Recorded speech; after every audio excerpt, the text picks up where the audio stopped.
देश में एक बार फिर स्वाइन फ्लू यानी H1N1 के मामले चिंता बढ़ा रही हैं। दिल्ली एनसीआर हरियाणा समेत कई राज्यों में इसके केस सामने आ रहे हैं। हालांकि स्वास्थ्य विशेषज्ञों का कहना है घबराने की जरूरत नहीं है, लेकिन सावधानी बेहद जरूरी है। खासकर बच्चों, बुजुर्गों, गर्भवती महिलाओं, पहले से किसी बीमार से जूझ रहे लोगों को ज्यादा सतर्क रहने की जरूरत है। तो आखिर स्वाइन फ्लू क्या है, इसके शुरुआती लक्षण कौन से हैं, संक्रमण कैसे फैलता है, इससे बचने के लिए क्या सावधानी बरतनी चाहिए, सरकार की तरफ से इससे निपटने के लिए क्या तैयारियां की गई हैं, इन सभी सवालों के जवाब आज जानेंगे। हम अपने संवाददाताओं के थ्रू आपको बताएंगे कि किस जिले में क्या हालात हैं, डॉक्टरों की तरफ से क्या एडवाइजरी जारी की जा रही है, अस्पतालों में कैसी व्यवस्थाएं कर दी गई हैं, ये संक्रमण कैसे फैलता है, सबसे बड़ा सवाल। ताकि आपको ये मालूम होना चाहिए कि अगर वो लक्षण आप में भी दिख रहे हैं तो आप नजरअंदाज ना करें, तुरंत डॉक्टर से चेकअप कराएं। तो आखिर स्वाइन फ्लू है क्या, इसके शुरुआती लक्षण कौन से हैं, संक्रमण कैसे फैलता है, इससे बचने के लिए क्या सावधानी बरतनी चाहिए और सरकार की तरफ से इससे निपटने के लिए क्या तैयारियां की गई हैं, इन सभी के जवाब आज हम आपको देंगे।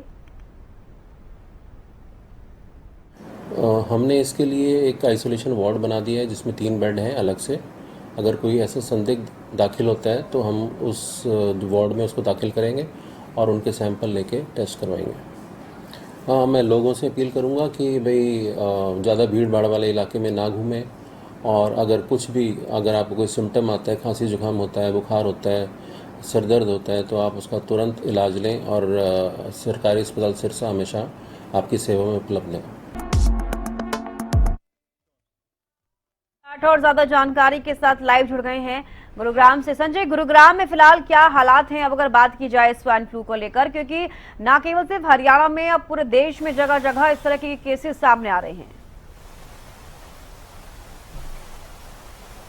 जी बिल्कुल छविष्का, जिस तरीके से गुरुग्राम की बात करूं तो गुरुग्राम स्वास्थ्य विभाग पूरी तरीके से अलर्ट है। स्वाइन फ्लू को लेकर तमाम जो भी संदिग्ध मरीज आते हैं उनके जो है टेस्ट किए जाते हैं और अलग से जो है वार्ड भी बनाने की तैयारी गुरुग्राम में की जा रही है, क्योंकि दिल्ली से सटा हुआ गुरुग्राम है और एयरपोर्ट भी नजदीक होने के चलते कहीं ना कहीं प्रशासन के लिए एक बड़ी चुनौती जरूर हो जाती है कि बढ़ते हुए देश भर में जिस तरीके से बढ़ते हुए स्वाइन फ्लू के जो मामले हैं वो कहीं ना कहीं चिंता का विषय, और इसी के चलते हुए अब स्वास्थ्य विभाग कहीं ना कहीं जो है पूरी तरीके से मुस्तैद नजर आ रही है। और यही एक बड़ा कारण कि गुरुग्राम में अभी तक कोई मामला सामने नहीं आया है। यदि जिस तरीके से अभी जो हेल्थ एक्सपर्ट है वो भी बता रहे थे कि जो भी मरीज आता है, जो संदिग्ध नजर आता है, उसके जो है टेस्ट किए जाते हैं और उसके बाद अलग से कहीं ना कहीं उनके लिए जो बोर्ड है वो बनाए गए वहां रखे जाते हैं। और ऐसे में गुरुग्राम में स्वास्थ्य विभाग जो है जल्दी तमाम प्राइवेट अस्पताल के जो संचालक हैं,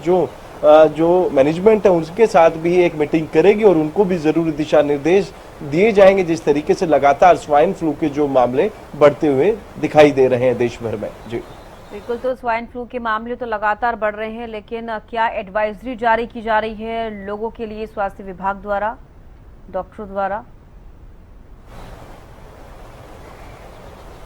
जी बिल्कुल, गुरुग्राम की बात करें तो अभी तक कोई स्वाइन फ्लू का मामला सामने नहीं आया और इसी के चलते अब एहतियातन तौर पर जिस तरीके से देश भर में मामले आ रहे हैं, तो ऐसे में अब जो स्वास्थ्य विभाग है गुरुग्राम की जनता से अपील कर रहा है कि वो बदलते हुए मौसम के साथ साथ जिस तरीके से लगातार जो बीमारियां भी बढ़ती हुई नजर आ रही हैं, तो ऐसे में हम बात करें सर का दर्द होना, बुखार या बदलते हुए सिम्टम, इन तमाम चीजों को मद्देनजर रखते हुए किसी डॉक्टर की सलाह लें, ना कि मेडिकल स्टोर से जाकर दवाई खाएं, क्योंकि वो खतरनाक भी साबित हो सकता है। और ऐसे में यदि खांसी, जुकाम, सर दर्द या बदन टूटने के इस तरीके के आपके अंदर सिम्टम है तो आप जो है डॉक्टर की सलाह जरूर लें। उसी के बाद जो दवाई है उसका सेवन करें। और इसके साथ साथ जिस तरीके से लोगों से अपील की जा रही है कि वो एहतियात जरूर बरतें, क्योंकि स्वाइन फ्लू के साथ साथ डेंगू और मलेरिया का जो डंक है वो भी खतरनाक होता हुआ नजर आ रहा है। गुरुग्राम में बात करें तो 4 मलेरिया के तो वहीं पर डेंगू के 29 मामले अभी तक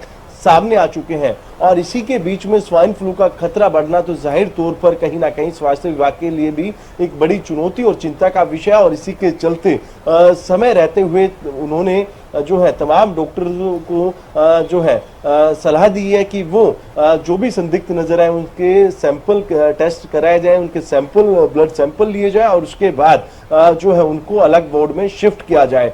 इतना ही नहीं, जल्दी गुरुग्राम स्वास्थ्य विभाग तमाम प्राइवेट अस्पताल के प्रबंधकों के साथ भी जो है एक बैठक करेगी, मीटिंग करेगी, जिसमें स्वाइन फ्लू को मद्देनजर रखते हुए जरूरी दिशा निर्देश दिए जाएंगे। अलग से तमाम अस्पतालों के अंदर जो है स्वाइन फ्लू जो वार्ड है वो भी बनाए जाएंगे, जिससे कि स्वाइन फ्लू के जो मरीज हैं वो कहीं ना कहीं वहां शिफ्ट किए जाएं। यदि मामले बढ़ते हैं तो किसी भी प्रकार की कोई परेशानी ना उठानी पड़े, जहमत ना उठानी पड़े। जी बिल्कुल, जिस तरीके से आप जानकारी दे रहे हैं, गुरुग्राम में तो केस नहीं है, लेकिन हरियाणा के लिहाज से बात करें तो कई केसेस सामने आ रहे हैं। और अगर हम स्पेशल गुरुग्राम का जिक्र कर रहे हैं या फिर और तमाम जिलों का, स्वास्थ्य विभाग के द्वारा अस्पतालों में क्या बंदोबस्त किए जा रहे हैं इसको लेकर?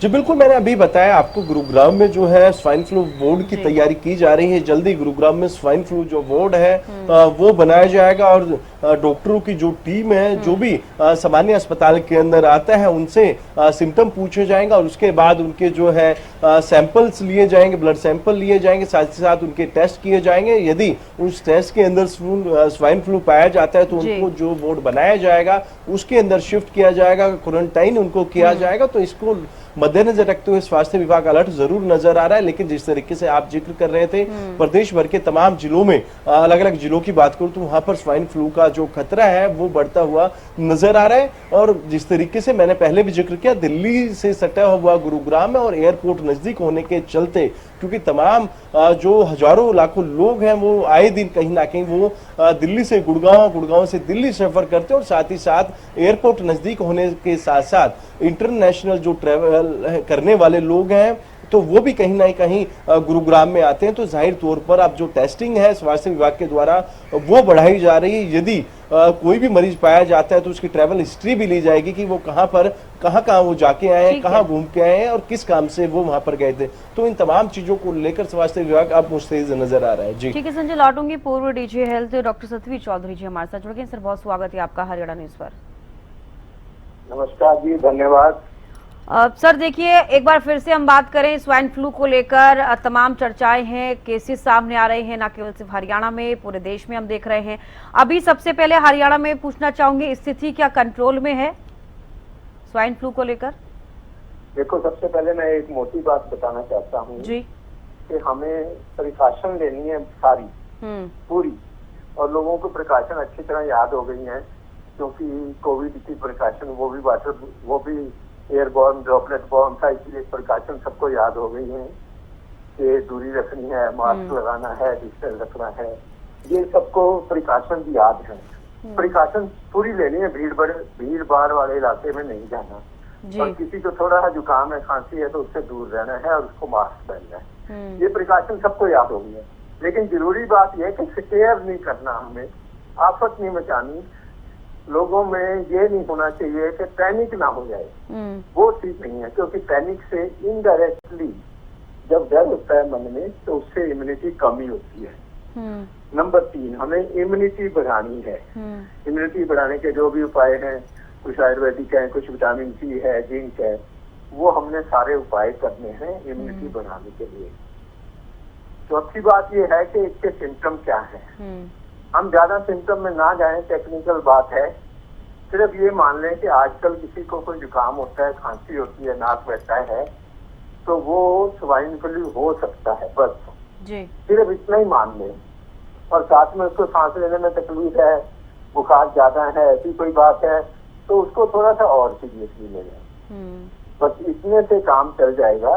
लेकिन विडम्बना ये है कि लोग इतना नहीं कर रहे हैं। मास्क आप देख रहे होंगे गाँव में, दिल्ली में कोई मास्क नहीं पहन रहा जी। ये आपने बहुत अच्छा किया कि प्रोग्राम रखा है टीवी का जी। इस माने शायद लोग थोड़े से अवेयर होके थोड़ा सा प्रिकॉशन लेने लग जाएं, क्योंकि किसी को भी जिसको जुकाम है वो हो सकता है कि स्वाइन फ्लू हो और खतरनाक हो जाए बाद में जी। तो इसलिए मास्क लगाना और उनसे उचित दूरी रखना बहुत जरूरी है। लेकिन फिर से मैं कहूँगा, कोई पैनिक नहीं करनी, कोई ऐसे नहीं करना कि पता नहीं क्या हो गया, क्या हो जाएगा, दुनिया बिगड़ जाएगी, उस दिन में ये हो जाएगा, तो ये सोच नहीं रखनी। अब आपका जो कोई क्वेश्चन हो तो फिर मैं बताता हूँ। बिल्कुल सर, देखिए एक सबसे बड़ा सवाल ये हो जाता है, ठीक है, जैसे कि आपने भी बताया कि क्या एडवाइजरी है लोगों के लिए, क्या उन्हें नहीं करना है। जब से कोरोना काल देखा है लोगों ने, खुद ही लोग अवेयर रहते हैं, लेकिन एक बड़ा सवाल ये है कि जिस तरीके से लगातार हम हर साल स्वाइन फ्लू की बीमारी भी देखते हैं, तो क्या एक सबसे बड़ा सवाल ये हो जाता है, क्या स्थिति वाकई कंट्रोल में है या लोगों को लग रहा है कि कुछ ही लोगों को स्वाइन फ्लू हुआ है, लोग नॉर्मल बिहेव करना शुरू कर देते हैं। तो कई सारी चीजें लोगों के माइंड में भी आती है। लक्षणों का आपने जिक्र किया है सर, देखिए खांसी जुकाम लोगों को होते हैं तो आमतौर पर हमने देखा है डॉक्टर से कभी भी कोई चेकअप नहीं लेता है, खुद से ही अपने डॉक्टर लोग बन जाते हैं। आप चाहे वो चेस्ट एंड कोल्ड आप खा लीजिए, कोई फ्लू की टैबलेट लोग ले लेते हैं, एलर्जी वाली कोई टैबलेट ले लेते हैं, एंटीबायोटिक ले लेते हैं।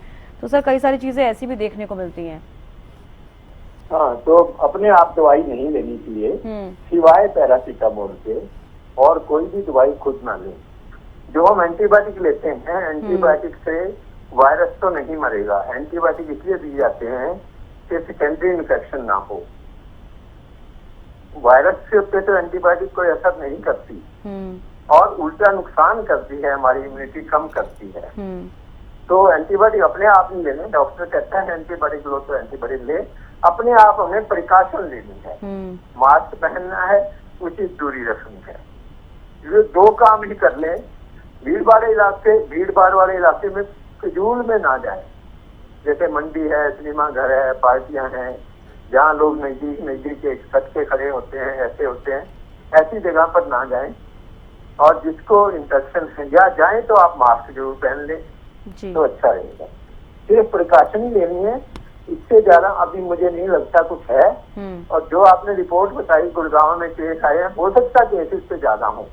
ज्यादा इसलिए हो सकते हैं कि टेस्ट तो लोग करवाते नहीं है, और मुश्किल से 25% 30% लोग होंगे जो अस्पताल में जाते हैं। नहीं तो लोग खुद ही इलाज ले लेते हैं, RMC से ले लेते हैं, केमिस्ट से ले लेते हैं, ऐसे दवाइयाँ करते रहते हैं जुकाम की। तो अंडर रिपोर्टिंग हो रही है, इसमें कोई शक नहीं है।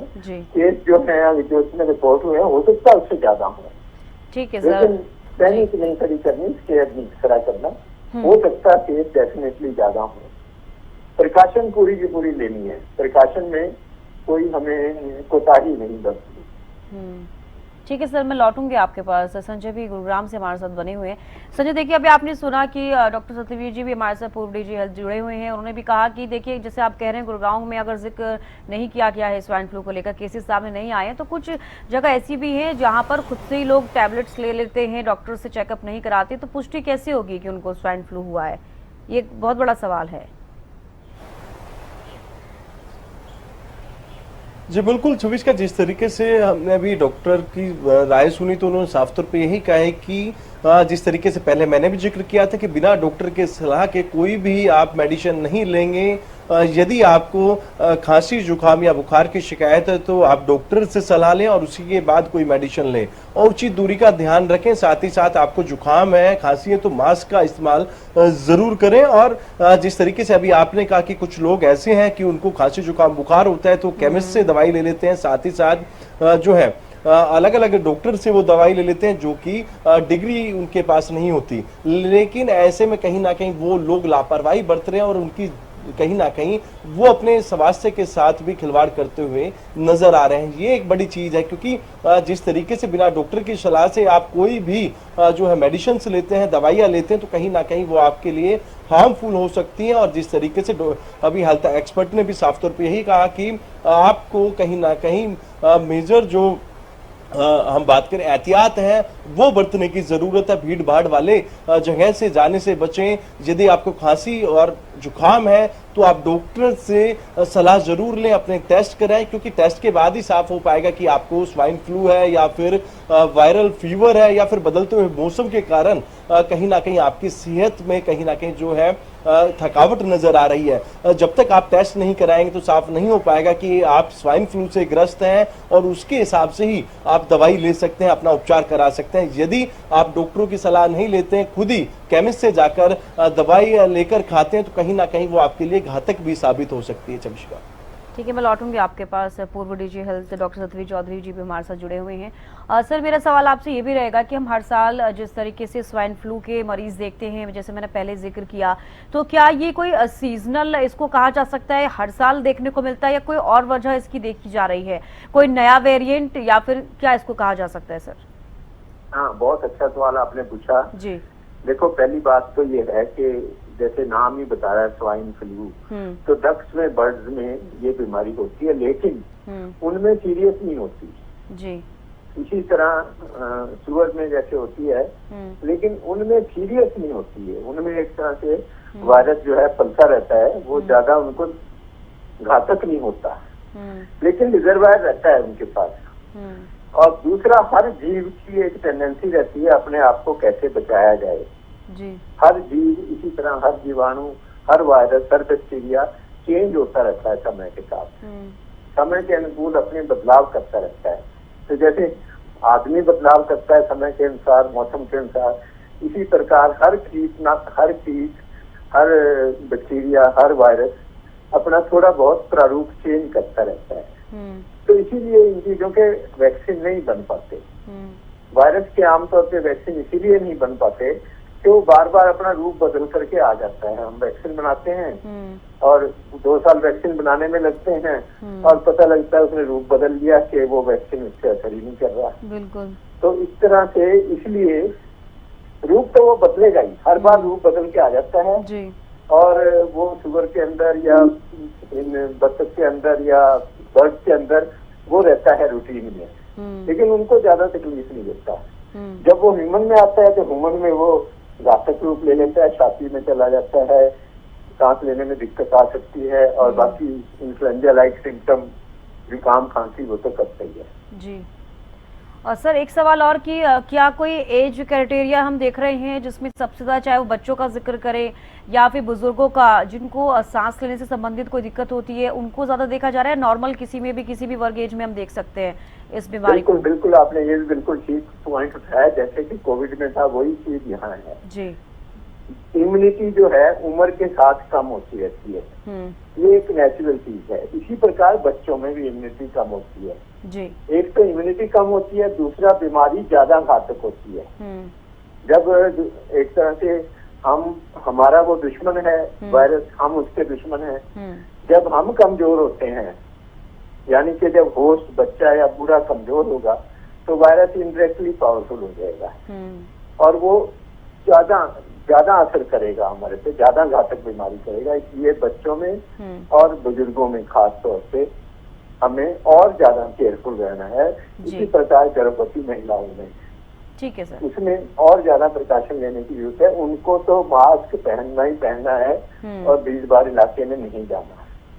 ठीक है सर, मैं लौटूंगी। संजय, देखिए, अभी खुद ही डॉक्टर ने बताया है, पूर्व डीजी है जो हमारे साथ जुड़े हुए हैं, जैसे कि मेरा सवाल ये था कि अब चाहे हम छोटे बच्चों का जिक्र कर ले, बुजुर्गों का जिक्र कर ले और गर्भवती महिलाओं का भी जिक्र किया, यानी कि इम्यूनिटी सिस्टम, ये जो सबसे ज्यादा इंपॉर्टेंट ये होता है कि इम्यूनिटी अगर वीक है तो उनको ज्यादा ये बीमारी जो है अटैक करती नजर आ रही है।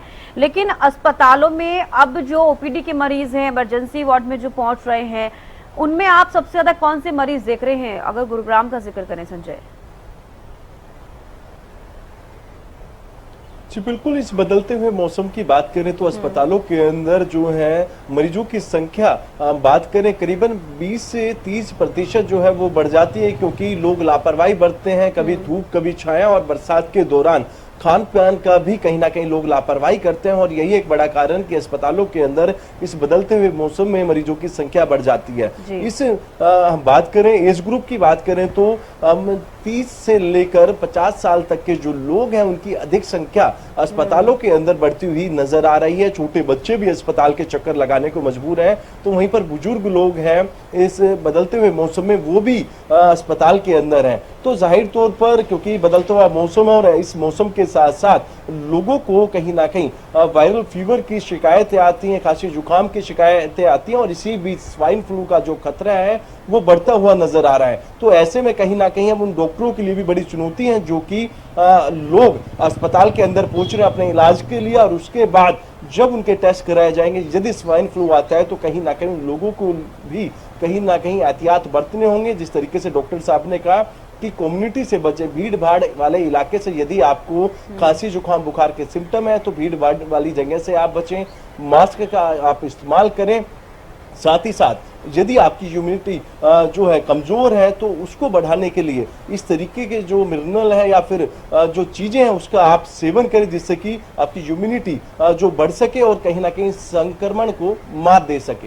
जी चलिए, बेहद शुक्रिया संजय जुड़ने के लिए, और डॉक्टर सतवीर जी आपका भी जुड़ने के लिए, तमाम जानकारी देने के लिए।